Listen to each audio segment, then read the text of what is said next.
The original pitch for Horizon, it was very high level still, but some of the pillars that you see in the game right now were already there. The female lead, named Aloy, this gorgeous natural beauty that the game takes place in, and also the presence as the dominant life form of the machines.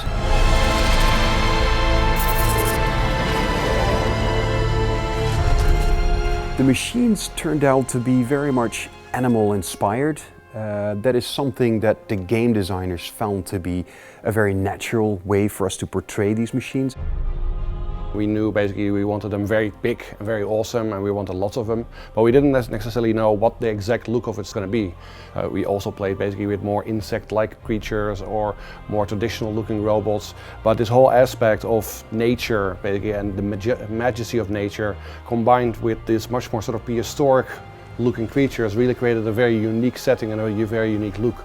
There's something basically that in game design they call a tell, that you can sort of look at the creature and by how it's animating, how it's behaving, you know what sort of attack it might do and you can sort of prepare for it.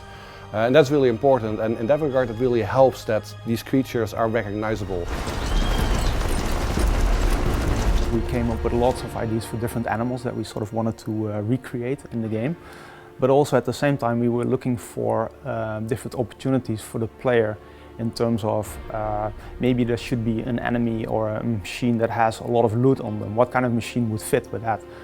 So we came up with the Shell Walker. The Shell Walker is basically a walking treasure chest. It has this super valuable loot on its back. So that's kind of where the idea then originates. You want the machine to have a certain purpose in the game.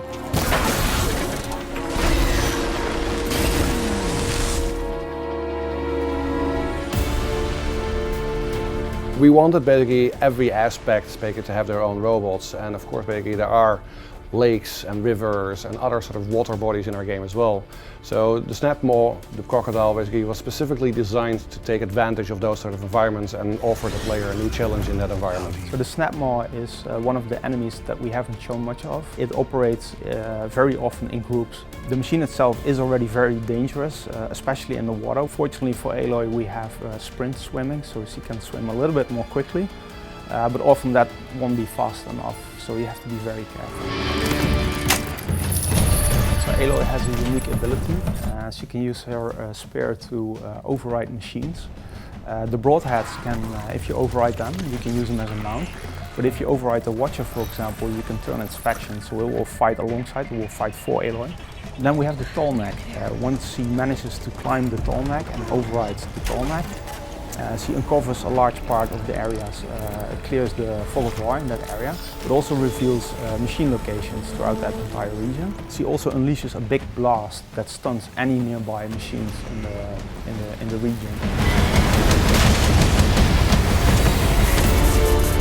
So whenever you encounter a machine, you can see it in its idle behavior.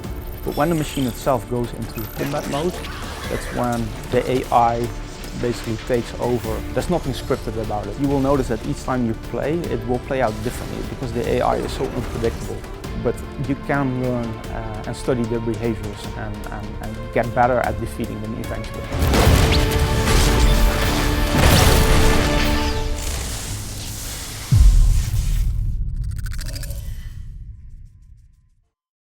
من أجل اللاعبين.